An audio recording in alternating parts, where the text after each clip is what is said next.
Kandidatja e Partisë Socialiste për deputete në qarkun e Vlorës Mjaftesa Sulaj jep ngjyra numrit 5 dhe fton qytetarët ta mbështesin në zgjedhjet e 11 majit. Nëpërmjet pikturës në bregun e detit Jon, ajo shpalosi idetë e saj për një qytet më të bukur dhe me frymërinore.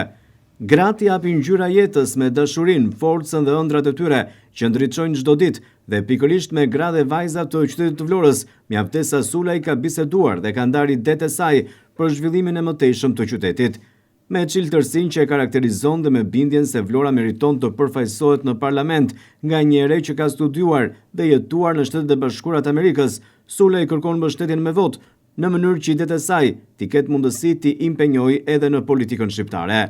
Vlorën ajo e shikon jo vetëm si qytetin që e rriti, por si vendin e mundësive të mëdha, dhe mundësit duhet t'i krijojnë të rinjt në këtë qytet, ku dielli rrezaton çdo ditë të vitit. Mjaftesa Sulaj në një takim me gratë dhe vajzat Buzdetit kërkon votën për Partinë Socialiste për numrin 5.